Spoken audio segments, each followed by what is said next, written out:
Hola, buen día. Soy la doctora Lourdes Alegría, soy médico y psiquiatra y en nombre de la Academia Mexicana de Medicina del Dormir les quiero dar la bienvenida a este nuevo video de nuestra serie de videoblogs.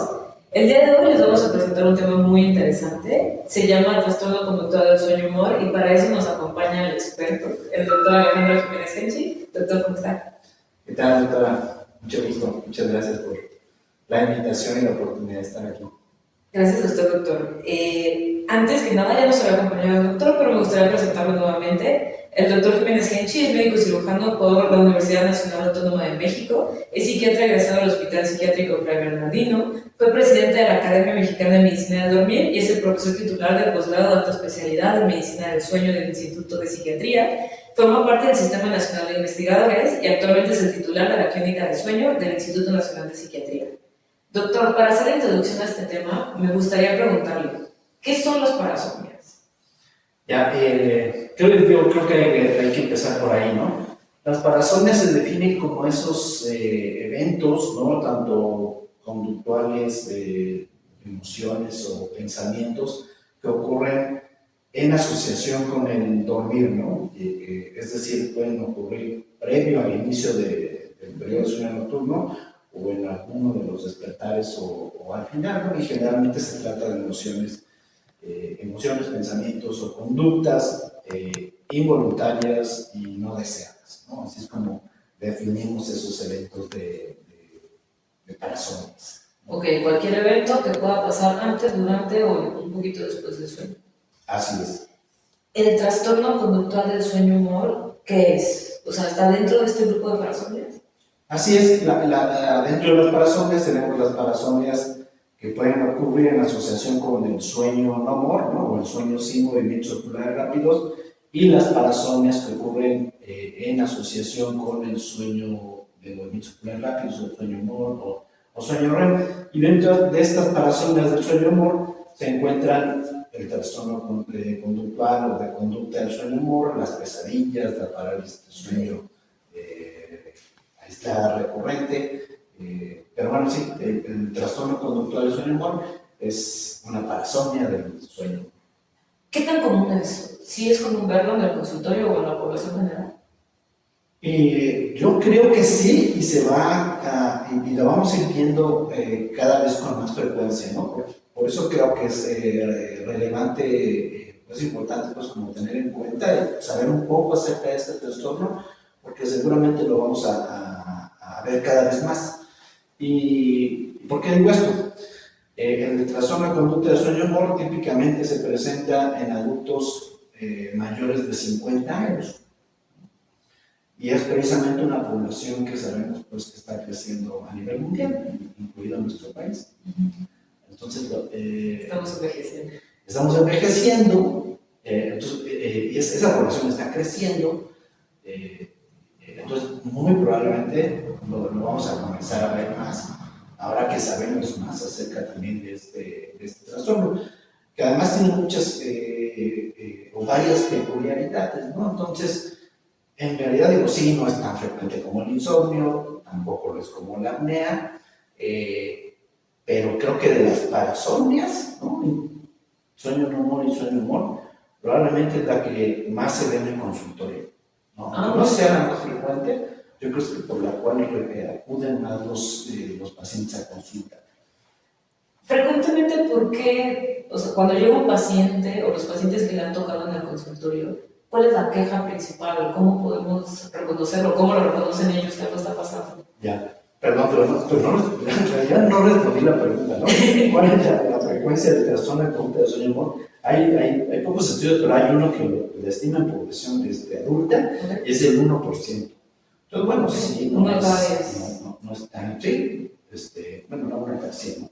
No es tan frecuente, pero bueno, es tan frecuente como lo podría ser la artritis reumatoide, la esquizofrenia, ¿no? Sí. Entonces, tampoco es una cosa rarísima, entonces sí la vamos a ver, sí la vemos, ¿no?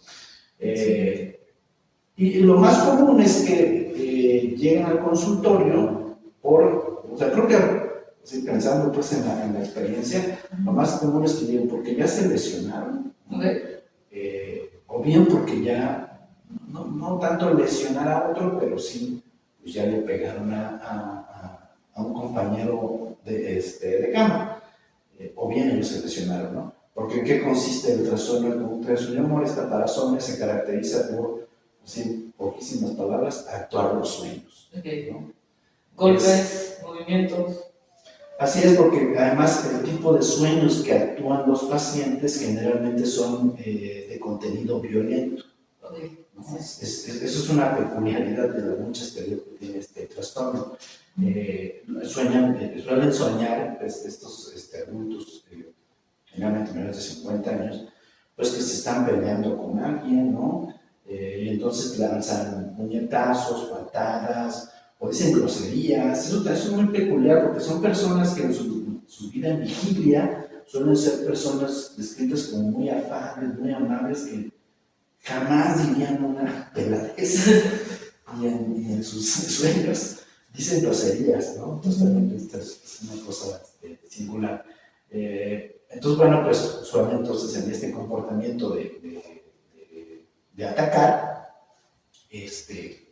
lastimar a otras personas, pero también hay comportamientos de huida, ¿no? Porque sueñan que los están persiguiendo, o que alguien les quiere hacer algo, y entonces pues ya ellos intentan correr, no como tal corren, pero pues si se caen de la cama, o bien a veces sí salen de la cama y llegan pues a enredarse con las sábanas, y en esa caída pues pegarse con el buró, con el suelo. Entonces ahí es donde ocurren estas lesiones tanto del propio paciente, o bien pues con la compañera o compañero de cama que ya le tocó una patada o un caso. ¿Qué pasa? ¿Por qué hay gente que sí tiene este trastorno director de los sueños y el resto de las personas no lo actuamos? Ya. Bueno, esperemos. Sí, todavía estamos en riesgo. La realidad es que no se sabe tanto, ¿no? Pero hay algunos factores de riesgo mejor conocidos, ¿no? Y que son algunos similares a las enfermedades neurológicas llamadas sinucleiniopatías, ¿no? Donde se encuentra la enfermedad de Parkinson.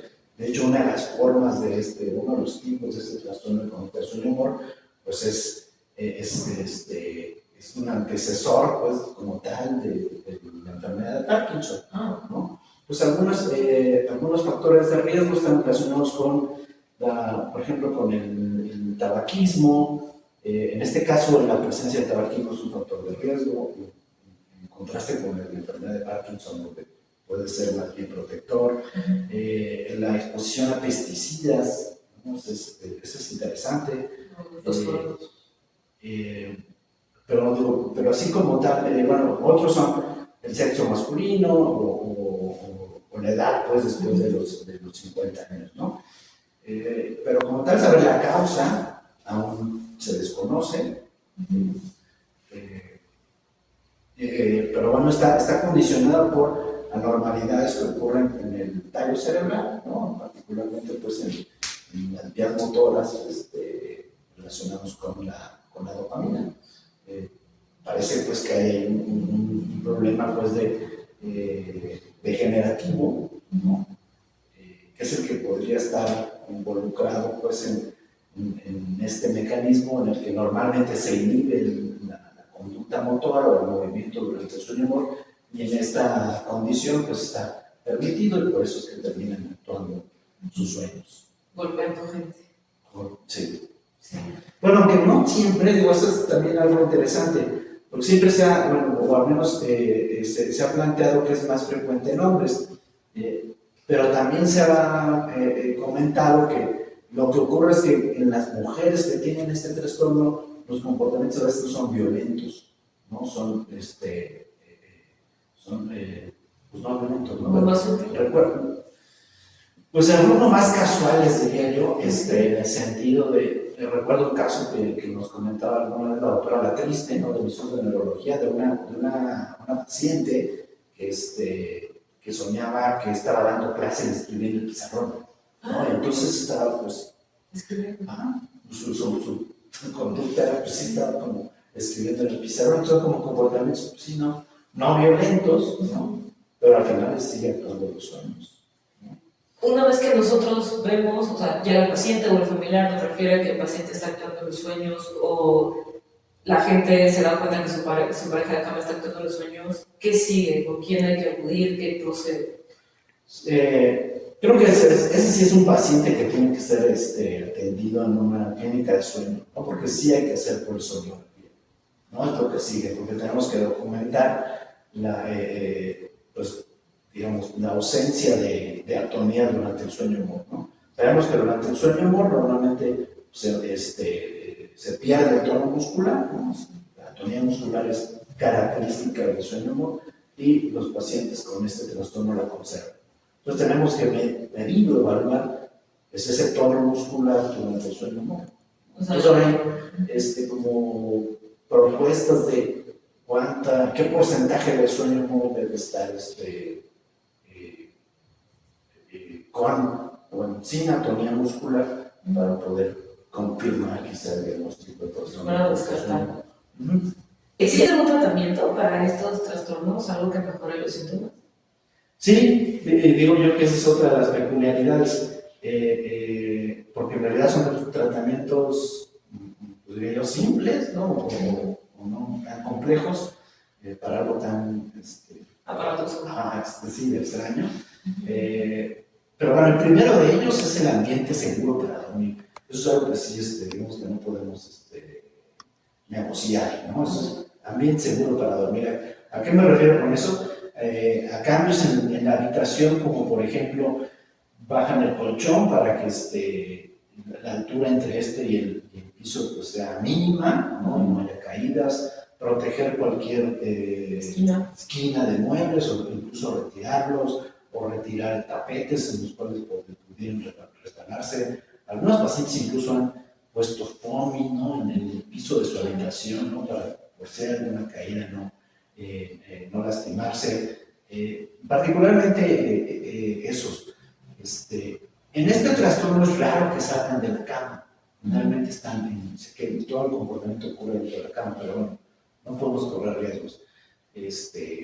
A veces sí es que esté un tanto separada de muros, porque en esos puñetazos que pueden lanzar, pueden pegar a la pared pues bueno, de eso se trata el ambiente seguro. Es como muy individualizado dependiendo pues, de cómo duerme el paciente. Y en casos hasta más graves llegan a dormir en bolsas de dormir, ¿no? En el sleeping bag. Como para contenerlo. Exacto, sí, como para que no haya ningún comportamiento así vigoroso.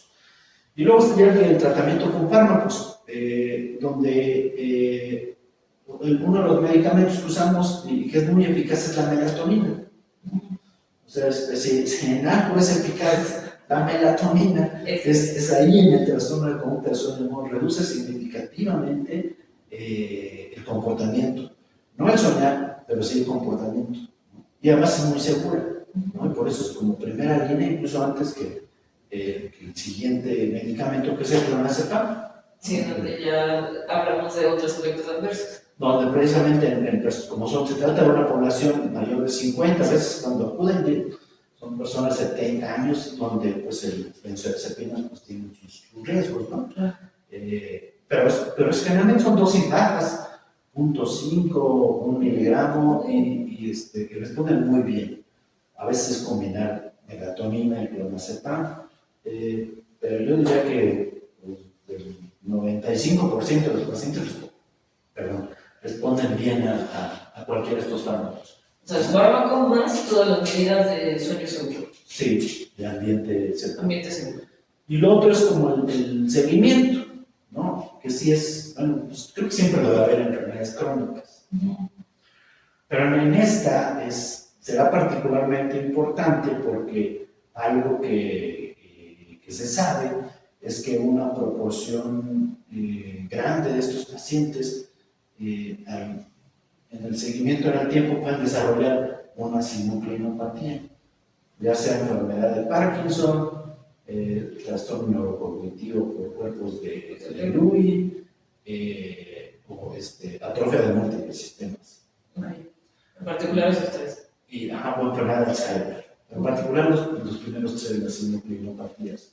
Entonces un buen porcentaje, 70 hasta 80%. ¿Okay? Entonces, que es otra de las singularidades de este trastorno, porque entonces algo que está ahora en discusión es pues hasta dónde y cómo debe ser el proceso de informar al paciente de esto.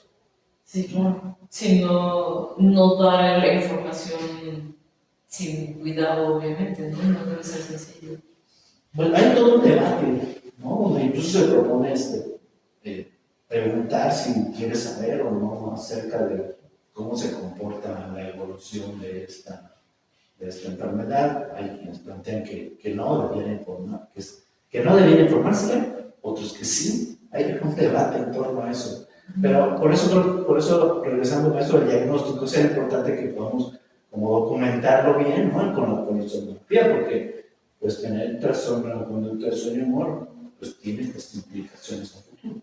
Y también el seguimiento permite tomarle en etapas tempranas en caso de que aparezca la enfermedad de Parkinson. Exacto, incidir de manera temprana en alguna de esas condiciones.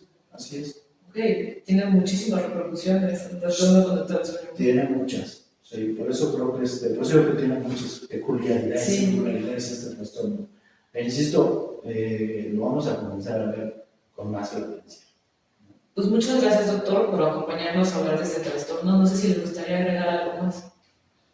No, yo creo que será importante, pues, nuevamente preguntar, ¿no?, a nuestros pacientes acerca del dormir, ¿no?, acerca de qué también se duerme o si está ocurriendo algo durante el dormir. Aunque no tengan la queja principal de se mueve muchísimo. Sí. Ok. Pues muchas gracias. Le quiero agradecer nuevamente al doctor Alejandro Jiménez Kenchi por acompañarnos el día de hoy. Les vamos a dejar los datos del doctor en caso de que tengan alguna duda o se quieran comunicar con él. Y como lo comentaba el doctor, es importante conocer y reconocer este trastorno por las implicaciones que tiene, sobre todo a largo plazo, ya que un diagnóstico y un seguimiento adecuado de estos pacientes podría permitirnos diagnosticar en etapas tempranas enfermedades que a lo mejor si no acuden los pacientes con el especialista en sueño, pues tardaríamos mucho más tiempo y habría mucho más deterioro al momento de poder diagnosticar a estos pacientes. Sí, es cierto. Si alguien ha tenido algún síntoma relacionado, conoce a alguien o su pareja de cama presenta algún síntoma como los que comentó el doctor, es importantísimo que acudan con un especialista en sueño para que les haga la valoración y ya a partir de ahí el tratamiento. A nombre de la Academia Mexicana de Medicina del Dormir les quiero agradecer por acompañarnos en nuestro video y también les vamos a dejar todas nuestras redes sociales para que nos sigan y estén al pendiente de las noticias de la Academia. Muchas gracias.